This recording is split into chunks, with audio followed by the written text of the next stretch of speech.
Good for you, Marty. Does the perfect crime really exist?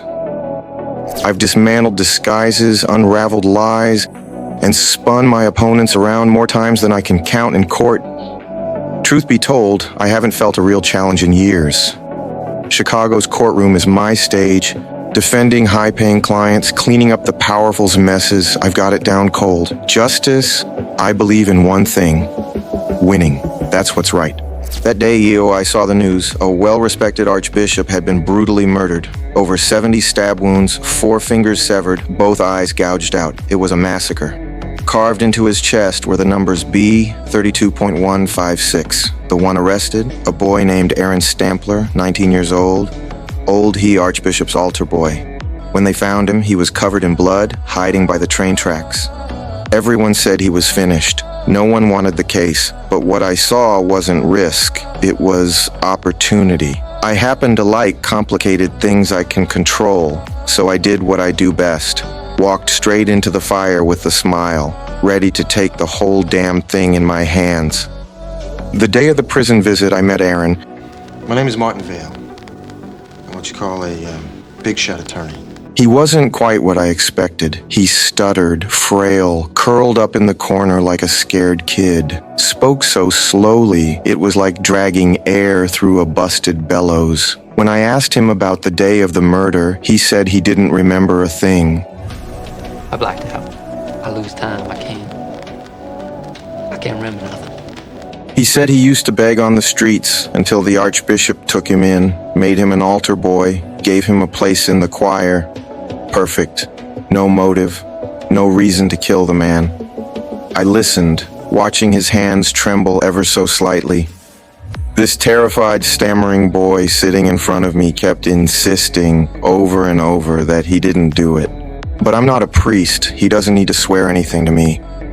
I don't care. I'm your attorney, which means I am your mother, your father, best friend, and your priest. What he needs to understand is simple. I'm his only shot. He does exactly as I say. Because me, I'm the god of law who just might rewrite his fate. The next day, the media went into a frenzy. Martin Vale defends street kid. Top attorney takes on church murder case. Exactly as I planned. The office lit up, buzzing with speculation. One of my associates pointed out that Aaron had the Archbishop's ring in his pocket when he was caught, but I didn't flinch because they still didn't have what matters most, a motive. A jury won't convict you just for having a ring in your pocket. They want a story, and me, I'm the one who tells it. First, we needed to look into those numbers carved into the Archbishop's chest. Then bring in a shrink to evaluate Aaron, buys us time, maybe even jogs his memory. Something about the real killer. I was at the crime scene when Janet walked in. The prosecution's sharpest blade, and once upon a time, the woman in my bed. A small piece of advice. Don't use the word heinous in the courtroom. One small piece of advice. I'm not sitting second chair to you anymore.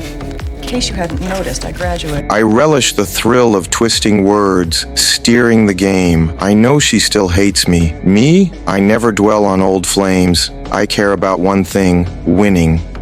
No, not guilty. But I'm not guilty, Mr. Vale. I don't care. It doesn't matter. Aaron didn't speak in court. That was my call. His stammer alone would drive me insane every time he opened his mouth. I told the judge, we're waiting on the psychological evaluation. Before deciding if he should testify, who'd say no to a lawyer so organized, so damn considerate of his client? Meanwhile, my assistant went to Aaron's place. He found some photos, but got jumped by another kid. Luckily, he ripped an earring off that kid's ear, a small clue. I walked back into the prison, tossed the earring in front of Aaron. He said it belonged to Alex, another altar boy. Then I showed him the photo. His face changed. He stammered, said the girl, Linda, was his girlfriend, but he wasn't fooling me. I saw the shame. I saw the secrets he wasn't ready to share. You're not telling me something, Aaron. I'm telling you the truth. I don't think so. I brought in the shrink, set up the cameras. The doctor asked, he answered, played the part like a cooperative lamb. He said he started blacking out at 12, said his father wasn't a good man, said nobody ever took him to a doctor, unless you broke a leg. Soon enough, the trial resumed. The prosecution cracked the code carved into the Archbishop's chest, B32.156. It pointed to a book in the church's private underground reading room. Turn to page 156, and there it was, one sentence underlined. No man, for any considerable period, can wear one face to himself and another to the multitude, without finally getting bewildered as to which may be the truth. Clearly, the killer thought the victim was two-faced. I found Aaron again, same scared look. He said he didn't mark the book, tried to explain, trembling like a piece of cotton. No fight left in him, so I arranged for him to keep seeing the shrink with her cameras rolling, evidence and insurance all in one. Aaron started resisting any mention of Linda. His eyes darted away, but his mouth stayed stubbornly shut. Then, just like that, the camera went dead. The doctor stood up to fix it, and in that split second, Aaron's face changed. Well, how the should I know? The shrink floated the idea that Aaron might have multiple personalities. At first, I laughed it off. A stuttering kid like that, hardly a threat to himself, let alone anyone else. But then I saw it with my own eyes, that familiar face, twisted and alien in the footage. And just like that, I had a new defense strategy. I stormed into the prison, feigning fury. "You lied to me," Aaron froze, like a statue carved from wood, like my words didn't even register. He clutched his head tight, as if memories nailed deep inside were raging to break free. I pressed Aaron, asked if he was lying, trying to drag the truth out. He stammered like a kid the world had already given up on. I told him I'd found the tape, the performance ordered by the Archbishop. There was him, Aaron, and Linda. At first, the clergy let it. 10 minutes in, it twisted into something unspeakably corrupt. That tape was the key, the motive for murder. Then, in the next second, he lifted his head, his eyes completely different. No more shyness, no more stammering. Every word sharp and clear. Quit your crying. I can't understand a goddamn word you're saying. His voice dropped low, sharp and biting. He didn't remember who I was, didn't care why I was there. I wasn't facing Aaron anymore. I was facing someone else. Roy. Roy told me cold as ice. He killed the Archbishop to get even for years of abuse and harassment. Then, out of nowhere, he slammed me against the cell wall. "That tape? No one gets to see it," he roared. I tried to stop the shrink from coming in, but she pushed past me and Roy was like a trapped animal. Then, suddenly, he crouched down, clutching his head. When he looked up again, it was Aaron. Innocent eyes, trembling voice like nothing had happened. I knew my theory was right. If I could prove Aaron was truly sick, the scales of justice would tip in his favor. The problem? I knew the rules of the game. You don't change your defense strategy halfway through, not even for a lifeline. After weighing it over and over, I sent that tape to Janet. On trial day, it was Aaron's turn to speak. He was back to that first impression I had of him, meek as a lamb, eyes clear and innocent. About the tape, he said nothing but acceptance, willing to do anything for the Archbishop. But I know Janet. She'd push Aaron to his breaking point in her own ruthless way. Sure enough, the moment she started her questioning, she was relentless. Her sharp words cornered Aaron, slowly unraveling him, exposing the cracks beneath the surface. He forced you, he made you take off your clothes, and you don't think that that's another side? Where the hell do you think you're going? Lunging at the defense attorney Linda, hands clamping tightly around her neck like he wanted to kill her right then and there. Chaos erupted. People rushed in, wrestling him down to the floor. Everyone witnessed that shocking moment. Aaron, the fragile kid everyone thought they knew, revealed a side completely different from before.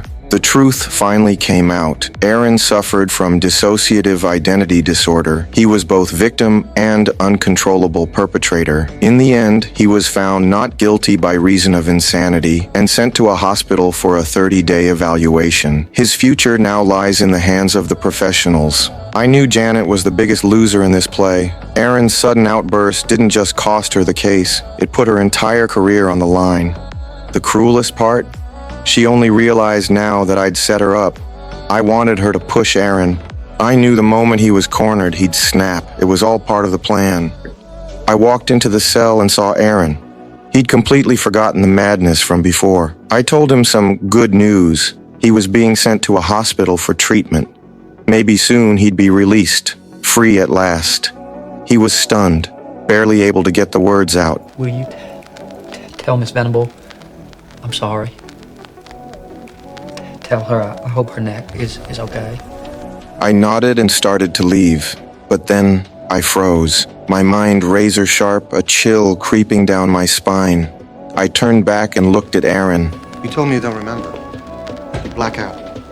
Aaron tried to say something, then stopped. He raised his hands and started clapping. His smile was twisted, cunning, like he'd been waiting to reveal the final secret all along. Actually, he said, that fake innocent voice dripping with malice. I just had to kill Linda, Mr. Vale. That cunt just got what she deserved. Cutting up that son of a Rushman. That was just a fuck of art. Something clogged my throat. I couldn't speak. So it had all been a lie. That meek, timid Aaron was just a mask. The real player was Roy, the violent personality. I wasn't facing a victim. I was facing a hunter. I was left speechless, forced to turn and leave the cell. The way you put me on the stand like that was fucking brilliant, Marty. My heart raced. Sweat broke out on my brow. In that moment, I knew this game had slipped right out of my hands.